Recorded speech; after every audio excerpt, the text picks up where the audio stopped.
अस्सलाम वालेकुम everyone and welcome to another very interesting and practical topic of today. आज हम बात करेंगे करंट के बारे में, इलेक्ट्रिसिटी के बारे में। समटाइम्स हमें करंट लगता है, समटाइम्स हमें करंट नहीं लगता है। ऐसा क्यों होता है? बर्ड्स हर टाइम हमें तार पे बैठी हुई नज़र आती हैं, उनको करंट क्यों नहीं लगता? तो इसको समझने के लिए हमने आज स्टडी करना है इलेक्ट्रिक सर्किट। इलेक्ट्रिक सर्किट कहते हैं पाथ ऑफ करंट को, यानी कि वो रास्ता जिस पे इलेक्ट्रिसिटी ने मूव करना है।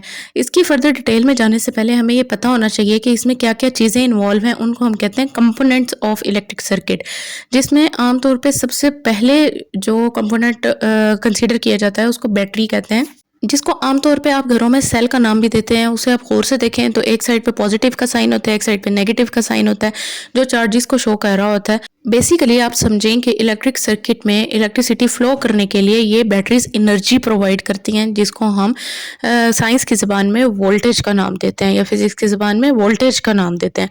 वोल्टेज बेसिकली ये है कि जिस तरह हम एक पाइप में से प्रेशर से पानी गुजारें, तो वो जो प्रेशर है उसको हम वोल्टेज कहेंगे अगर हम इलेक्ट्रिसिटी की बात कर रहे हैं। पानी को आप रिलेट कर सकते हैं इलेक्ट्रिसिटी से, पाइप को रिलेट कर सकते हैं इलेक्ट्रिक सर्किट से, और जिस प्रेशर से वो मूव कर रहा है उसको आप रिलेट कर सकते हैं वोल्टेज से। Second main components of electric circuit है स्विच, जो आप सबने देखा हुआ है। When we turn on the switch the electricity will flow, and when we turn off the switch the lights will off because electricity will not flow. अगर switch on है तो दैट मीन्स कि सर्किट कंप्लीट है, उसको complete या फिर closed circuit कहते हैं। And if the switch is off तो सर्किट कंप्लीट नहीं है, इनकम्प्लीट या फिर ओपन सर्किट कहते हैं। Then third component is wire which is use to connect all the components of the circuit and which is responsible for the flow of electric current. तो उसके अंदर कौन सा मटेरियल यूज होगा जो इजीली करंट को पास कर सकेगा, और ऐसे मटेरियल को हम लोग कहते हैं कंडक्टर। डोमेस्टिकली जो हमारे घरों में मोटी वायर्स यूज़ हो रही होती हैं उसमें बहुत सारी मेटेलिक वायर्स होती हैं, like copper, aluminium, gold, iron, जो इलेक्ट्रिसिटी को पास ऑन कर सकती हैं, यानी कि कंडक्टर्स होते हैं।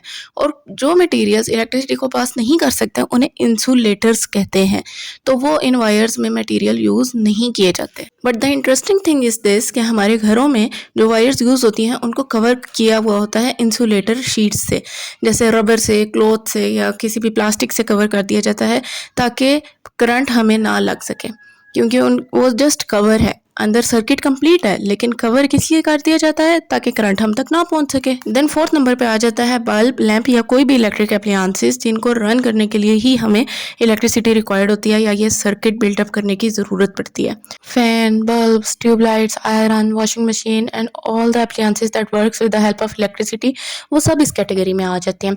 अब हम बात करते हैं कि इन कंपोनेंट्स को किस तरह से कनेक्ट किया जाता है to build up an electric circuit. ये सारे कंपोनेंट्स जो भी हमने स्टडी किए हैं ये यूज्ड होते हैं to build up a simple electric circuit, जिस तरह से आपको डायग्राम में नज़र आ रहा है। स्विच ऑन करते हैं तो बल्ब ऑन हो जाता है, सर्किट कंप्लीट हो जाता है। स्विच ऑफ करते हैं तो सर्किट ओपन हो जाता है और बल्ब ऑफ हो जाता है। अगर हमने थोड़ा बड़े लेवल पे, जिस तरह घरों में डोमेस्टिकली या फिर अपने ऑफिसेज में, स्कूल्स में बिल्डअप करना है पूरा सर्किट, तो उसके लिए हमें थोड़ा सा चीज़ों की और रिक्वायरमेंट होती है।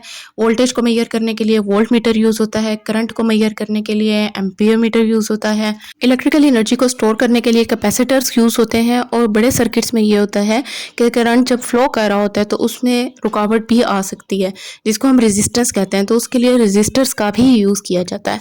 Now looking forward towards the direction of current. Flow of current is called as electricity and flow of charges is called as current. हमने पढ़ा था एटॉमिक स्ट्रक्चर वाले टॉपिक में कि किस तरह से subatomic particles are a part of an atom and how the movement of electrons takes place. वही तो जो इलेक्ट्रॉन की मूवमेंट है उसी को हम कहते हैं चार्जेस का फ्लो ऑफ चार्जेस। और नॉर्मली जो direction of flow of current है वो positive terminal to negative terminal consider की जाती है, जिसे हम कन्वेंशनल करंट का भी नाम देते हैं। क्यों? क्योंकि पहले स्टार्ट में जब डिस्कवरीज हुई थी तो सबसे पहले पॉजिटिव पार्टिकल्स की डिस्कवरी हुई थी, और डायरेक्शन ऑफ करंट उन्हीं पॉजिटिव पार्टिकल्स की डायरेक्शन को ही कहा जाता है।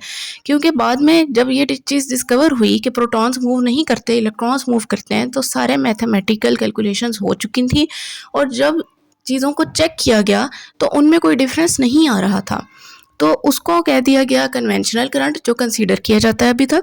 और अगर हम इलेक्ट्रॉन के थ्रू डिफाइन कर रहे हो तो हम कहते हैं इलेक्ट्रॉनिक करंट। इसीलिए इलेक्ट्रॉन्स और कन्वेंशनल करंट का फ्लो एक दूसरे के ऑपोजिट डायरेक्शन में शो किया जाता है। इलेक्ट्रिक सर्किट के कंपोनेंट्स को दो तरह से अरेंज किया जाता है। एक को कहते हैं सीरीज सर्किट और एक को कहते हैं पैरेलल सर्किट। सीरीज सर्किट में एक ही लाइन में सारे कंपोनेंट्स को अरेंज कर दिया जाता है। पैरेलल सर्किट में पैरेलल वे में ही अरेंज कर दिया जाता है ताकि जो करंट है और वोल्टेज है वो डिवाइड होता रहे। पैरेलल सर्किट का ये बेनिफिट होता है कि अगर एक सर्किट ब्रेक कर जाता है तो दूसरा सर्किट काम करता रहता है, जबकि सीरीज सर्किट में ये पॉसिबल ही नहीं है क्योंकि उसमें तो एक ही पूरा पाथ है करंट के फ्लो करने का। अब घरों में या ऑफिस में बहुत ज़्यादा हैवी करंट पास कर रहा होता है तो सर्किट को कोलैप्स करने का खतरा होता है, जिसको प्रोटेक्ट करने के लिए दो चीज़ें यूज़ होती हैं, या फ्यूज़ या फिर सर्किट ब्रेकर्स, जो किस तरह से काम करते हैं कि फ्यूज़ और सर्किट ब्रेकर दोनों ही लाइट को कट ऑफ कर देते हैं अगर उन्हें फील हो कि कोई रिस्क फैक्टर आ रहा है या करंट ज़रूरत से ज़्यादा एक्सीड कर रहा है। तो फ्यूज़ेस जो हैं वो ग्लास लाइक स्ट्रक्चर होता है उनका, और वो ब्रेक डाउन कर देते हैं सर्किट को। जबकि जो सर्किट ब्रेकर्स हैं वो किस तरह से वर्क करते हैं, वो इस तरह वर्क करते हैं कि वो पूरे सिस्टम को मेन स्विच के साथ ट्रिप कर देते हैं, यानी कि पूरा सर्किट जो है वो ऑफ हो जाता है और फिर आफ्टर सम टाइम वो रिकवर हो जाता है। Due to this reason circuit breakers को ही प्रेफर किया जाता है इनटू ऑफिसेज, जबकि जो फ्यूजेस हैं वो चीप हैं यानी कि इनएक्सपेंसिव होते हैं as compare to circuit breakers. ये था सारा इलेक्ट्रिसिटी और इलेक्ट्रिक कंपोनेंट्स, इलेक्ट्रिक सर्किट का टॉपिक। अब अगर हम नोट करें तो बर्ड्स जो हैं वो वायर्स पे बैठी हुई आपको नज़र आ रही होती हैं, लेकिन बर्ड्स को तो करंट नहीं लग रहा होता। तो कभी आपके माइंड में आया है कि बर्ड्स कैसे इस तरह से तारों पे बैठ जाती हैं, बिजली की तारों पे, उनको तो करंट नहीं लगता, जबकि हम अगर किसी चीज़ को टच भी करें तो हमें करंट लगता है या फिर रिस्क होता है करंट लगने का। तो इसका रीज़न ये है कि जो बर्ड्स हैं उनके दोनों फीट एक ही वायर पे होते हैं, तो इलेक्ट्रिक सर्किट कंप्लीट नहीं होता। क्यों? क्योंकि इलेक्ट्रिक सर्किट के कंप्लीट होने के लिए ज़रूरी है कि वोल्टेज का डिफरेंस हो। तो एक वायर पे होने की वजह से दोनों फुट उसमें कोई वोल्टेज का डिफरेंस नहीं आ रहा होता, जबकि अगर हम ज़मीन के ऊपर खड़े हैं और हम किसी चीज़ को टच करते हैं तो हमें वोल्टेज डिफरेंस एग्जिस्ट करता है, बिकॉज हमारे फुट ज़मीन पे होते हैं और हम टच कर रहे होते हैं किसी भी वायर को या इलेक्ट्रिक एप्लायंसेस को, तो इलेक्ट्रिक सर्किट कंप्लीट हो जाता है। तो इस वजह से हमें करंट लगता है, लेकिन बर्ड्स को वायर पे बैठे हुए करंट नहीं लगता क्योंकि दोनों फीट उनके इकट्ठे एक ही वायर पे होते हैं। बहुत सी इंटरेस्टिंग क्यूरीज अभी बाकी हैं। अगर आपके माइंड में भी कोई क्यूरी हो तो ज़रूर बताइएगा ताकि मैं उसको भी नेक्स्ट लेक्चर में इंक्लूड कर दूं। फॉर एग्जांपल, अगर आपने डोर के किसी नॉब को टच किया है, मेटेलिक हैंडल्स को टच करते हैं आप, तो आपको करंट फील होता है। तो ऐसा क्यों होता है, इसके लिए आपको नेक्स्ट वीडियोज़ का वेट करना होगा। Till then stay tuned. Video को लाइक करें, शेयर करें, चैनल को सब्सक्राइब करें। अल्लाह हाफिज़।